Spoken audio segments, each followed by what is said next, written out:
একটু ভূমিকম্প হলে কাঁপাকাঁপি শুরু হয়ে যায়, ঠিক কিনা? ভূমিকম্প হলে বাঁচার জন্য সব দেয় দৌড়। টেলিভিশনের কিছু লাইভ প্রোগ্রাম দেখলাম, উপস্থাপকও দৌড়, অতিথিও দৌড়। দেখেন নাই? লাইভ ব্রডকাস্টিং হচ্ছিল, কি সরাসরি সম্প্রচার। যখন দেখা যাচ্ছে চেয়ার কাঁপতেছে, উপস্থাপক দৌড়, আর মেহমানরা বসে আছে মাইক নিয়ে। কিছুক্ষণ পরে আরো কাঁপাকাঁপি বেড়ে গেল, মেহমানও দৌড়। কথা কন? 20 তলা 30 তলা দামি দামি বিল্ডিং গুলোর ফ্ল্যাটের ভেতরে যারা থাকে, তুফান শুরু হলে দেয় দৌড়। কথা কন? ভাড়াটিয়ারা দৌড়ায়, বাড়িওয়ালারা দৌড়ায় না। নিজের বাড়ি তো, এই জন্য দৌড় দেয় না। নাকি ভূমিকম্প হলে ভাড়াটিয়াও দৌড়, বাড়িওয়ালাও দৌড়? র্যাবের প্রধান দৌড়, পুলিশ প্রধান দৌড়, শুধু প্রেসিডেন্ট আর মাননীয় প্রধানমন্ত্রী দৌড়ায় না। কথা কন? বাঁচার জন্য সব দৌড়। আবার রব্বুল আলামিন বলেন, জমিনটারে সমান দেখে, কার্পেটিং দেখে মনে করো না তোমরা বেঁচে গিয়েছো। আমার দেয়া বিধান আমার জমিনে যদি কায়েম করতে না পারো, এই কার্পেটিং করা জমিনের ভেতরে আযাব আছে না নাই? এই পুরো জমিনের ভেতরে আছে আগুন আর আগুন। আগ্নেয়গিরির অগ্নুৎপাত জ্বালামুখে বিস্ফোরণ করে দিয়ে গোটা বিশ্বটারে মুহূর্তে মেসাকার করে দিতে পারে কে? এজন্য আল্লাহ ডেকে বললেন, গোলাম আমিনতুম মান ফিস সামাই আন ইয়াখসিফা বিকুমুল আরদা ফাইদা হিয়া তামুর। তোমরা কি ভেবেছো নাকি বেঁচে যাবা? আমি চাইলেই পুরো জমিনটারে কাঁপিয়ে দিতে পারি। আয়াখসিফা বিকুমুল আরদ, খাসাফ মানে ল্যান্ডস্লাইড। খাসাফ মানে কি? ল্যান্ডস্লাইড, ভূমিধস, ভূকম্পন, আর্থকোয়েক আছে না নাই? বাংলাদেশে তো ভূমিকম্প হয় না, না? টের পাইছেন? মাঝে মাঝে মাঝরাতে হয় না? 3টার দিকে নিজেই দৌড় দিব না, বাচ্চারা লইয়া দৌড় দিব, লুঙ্গি পইরা দৌড় দিব না, লুঙ্গি ছাড়া দৌড়াবো। কথা কর? এই ভূমিকম্প আছে না নাই? আল্লাহ বলে, মনে করো না জমিনটা সমতল, কার্পেটিং করে দিয়েছি। এই কার্পেটিং এর ভিতরেও আগুনের দলা আছে না নাই? আবার আল্লাহ বললেন, আমিনতুম মান ফিস সামাই আন ইউরসিলা আলাইকুম হাসিবা। নিচে যেমনি কার্পেটিং করা জমিনের ভেতরে অগ্নুৎপাত রেখে দিয়েছি, মাথার উপর থেকে আযাব দেওয়ার সুযোগ আছে না নাই? চাইলে আল্লাহ অগ্নি বৃষ্টি দিতে পারে, আগুন বৃষ্টি দিতে পারে, ঠান্ডার বজ্রপাত দিতে পারে। জন্য নিজ দিয়ে তিনি যেমনি আযাব দিতে পারেন, ভূমিকম্প দিতে পারেন, জলোচ্ছ্বাস দিতে পারেন, উপর থেকে তিনি শিলা বৃষ্টি দিতে পারেন কি পারেন না? মাইথের দিয়ে কখনো শিলা বৃষ্টি হয়েছিল? হ্যাঁ, ফসল ক্ষেত শেষ করে দেয় না? ছাগল টাগল মরে যায়। ছাগল যদি ইয়েতে থাকে ক্ষেতের মধ্যে, বড় শিলা মাথায় পড়লে শেষ, মানুষও শেষ, টিনের চালও শেষ। কথা কন? এরপরে আল্লাহ যদি উল্কা বৃষ্টি পাঠায়, উল্কা যদি পড়ে, কই যাবেন? কোথায় যাবেন আপনি? উল্কা চিনেন? মহাশূন্যে বিশাল পাথরের খন্ড ঘর্ষণ খেয়ে পৃথিবীর ভেতরে ঢুকে যায়। এই পৃথিবীতে সবচেয়ে বড় উল্কাপিণ্ড পড়েছে সাউথ আফ্রিকা। সাউথ আফ্রিকার একটা সিটি আছে, হোবা সিটি। এই হোবা শহরে 60 মেট্রিক টন ওজনের একটা উল্কা পড়েছিল, যেখানে পড়েছে পুরো জায়গাটা বিশাল খাদ হয়ে গিয়েছে। এরকম একটা উল্কা যদি এখানে পড়ে আজকে, বাঁচার উপায় আছে? যে বিল্ডিং এ আমরা থাকি, রাত্রে বেলায় ঘুমাই আর ধুম্মা চলে ধুম দেখি রাতে, ওই বিল্ডিং এ যদি একটা পড়ে, কথা কন? ডান্স ক্লাব গুলার উপর যদি পড়ে, পতিতালয় যেগুলা আছে ওগুলা যদি পড়ে, যেই হোটেল গুলার মধ্যে আকাম কুকাম হয় ওইটার উপর যদি পড়ে, নাকি আল্লাহর এখন দেয়ার ক্ষমতা নাই? কথা কন? তার মানে বেঁচে গেছো, পার পেয়ে গেছো মনে করো না। নিচ দিয়েও আযাব আছে, উপর দিয়েও আযাব আছে। চিল্লায় বলেন ঠিক কিনা? এজন্য ভয় পেতে হবে একজন সত্তাকে, তিনি কে? সব ক্ষমতার মালিককে। এজন্য তুফান যখন শুরু হয়, জলোচ্ছ্বাস যখন শুরু হয়, ঘূর্ণিঝড় যখন শুরু হয়, সিডর যখন শুরু হয়, বন্যা যখন শুরু হয়, তখন বোঝা যায় আল্লাহ কারে কয়।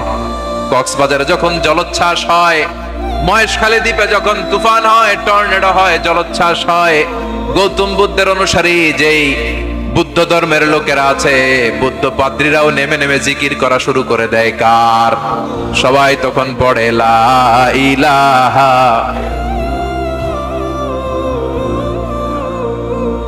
লা ইলাহা ইল্লাল্লাহু মুহাম্মাদুর রাসূলুল্লাহ সাল্লাল্লাহু আলাইহি ওয়াসাল্লাম। বিপদে পড়লে বোঝা যায় আল্লাহ কারে কয়। আমি একবার বিপদে পড়ছি, বরিশাল গিয়েছিলাম, বাসে ফিরে আসতেছি লঞ্চে, ওই লঞ্চে তুফান হয়েছিল। তখন বুঝলাম যে কি ভয়ঙ্কর অবস্থা।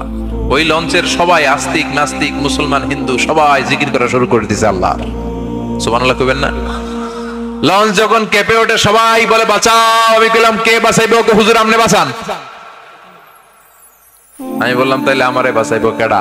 কয় আল্লাহ। আল্লাহ ছাড়া বাঁচাতে পারে কেউ? তখন তারাও বাধ্য হয়ে পড়ে আল্লাহু আকবার। তাহলে বুঝা গেল আমাদের কোনো ক্ষমতা টমতা কিচ্ছু নাই, আসল ক্ষমতার মালিক একজন। চিল্লায় বলেন তিনি কে?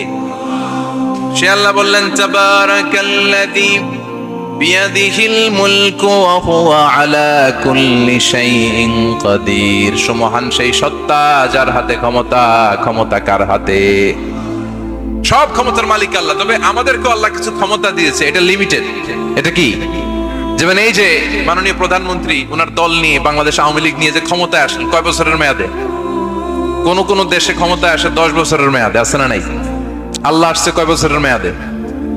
30 বছর, 40 বছর। আল্লাহর ক্ষমতার মেয়াদ 100 বছর।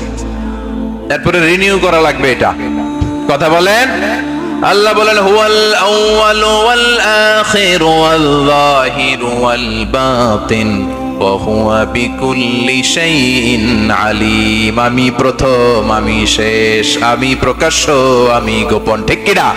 প্রথমে আল্লাহ আল্লাহ, শেষেও আল্লাহ আল্লাহ, আকাশে আল্লাহ আল্লাহ, জমিনে আল্লাহ আল্লাহ। সবাই পড়েন, প্রথমে আল্লাহ আল্লাহ, শেষেও আল্লাহ আল্লাহ, আকাশে আল্লাহ আল্লাহ, জমিনে আল্লাহ আল্লাহ। নিখিল জাহান গায়ে গুণগান তার নামে গায়, আমরাও গাই তাআলা হামদে বারি তাআলা, হামদে বারি তাআলা, হামদে বারি তাআলা। সুবহানাল্লাহ পড়েন। আল্লাহ বলে আমার ক্ষমতা তোদের মতো 5 বছরের মেয়াদে না, 10 বছরের মেয়াদে না, 20 বছর 30 বছরের মেয়াদে না। আমি চিরকালের জন্য ক্ষমতার চেয়ারে বসা।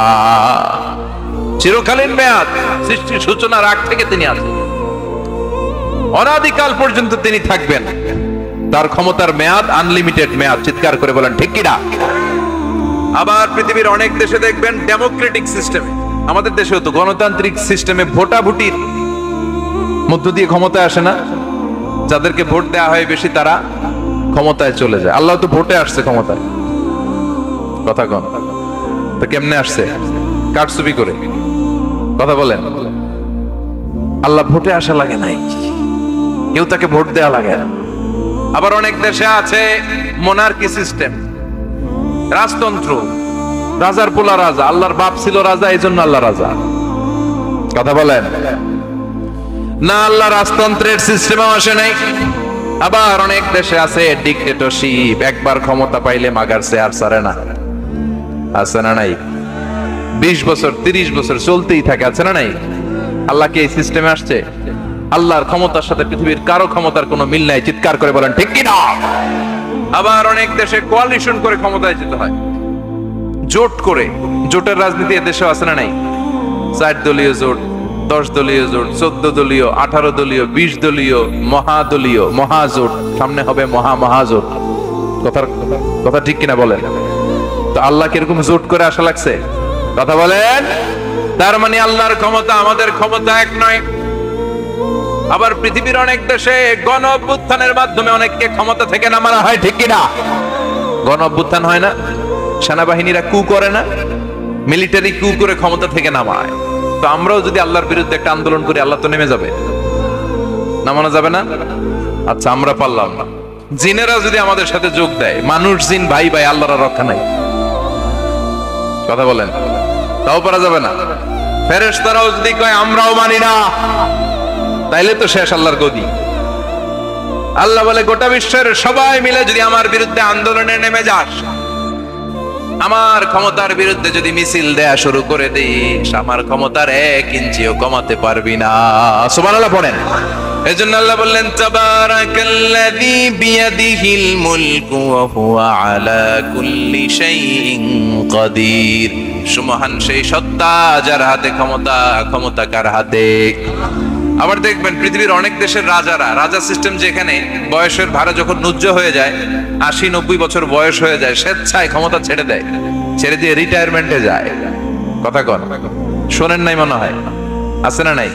অনেক রাজা স্বেচ্ছায় ক্ষমতা ছেড়ে দিয়ে রিটায়ারমেন্টে যায়, বয়সের ভারে নুজ্জ। তা আল্লাহ তো ওই কবে থেকে ক্ষমতায়, বুড়ো হয়ে গেছে না এখন? কথা কন। এখন আল্লাহর চলতে লাঠি লাগে, আগের মতো ক্ষমতা নাই। চোখে সানগ্লাস লাগে, পাওয়ারওয়ালা গ্লাস ছাড়া আল্লাহ মনে হয় দেখে টেকে না। কথা কন। যে ফেরাউনকে আল্লাহ সাগরের জলে ডুবিয়ে মারলো, যে নমরুদকে আল্লাহ শেষ করে দিল, যে কারণকে আল্লাহ শেষ করে দিল, সে আল্লাহ আজও আগের ক্ষমতা নিয়ে আছে নাই? এজন্য বিয়াদিহিল মুলক, তার হাতে ক্ষমতা। ওহু আলা কুল্লি শাইইন কাদির, তিনি চাইলে সব করতে পারেন। তিনি রাজারে প্রজা বানাতে পারেন, প্রজারে রাজা বানাতে পারেন, ধনীরে গরিব বানাতে পারেন, গরিবরে ধনী বানাতে পারেন। তিনি সাগরকে মরুভূমি করতে পারেন, মরুভূমিকে দরিয়া করে দিতে পারেন। তিনি কে? ওয়া হুয়া আলা কুল্লি শাইইন কাদির, তিনি যেটা চান সেটাই করতে পারেন। চিল্লায় বলেন ঠিক কিনা?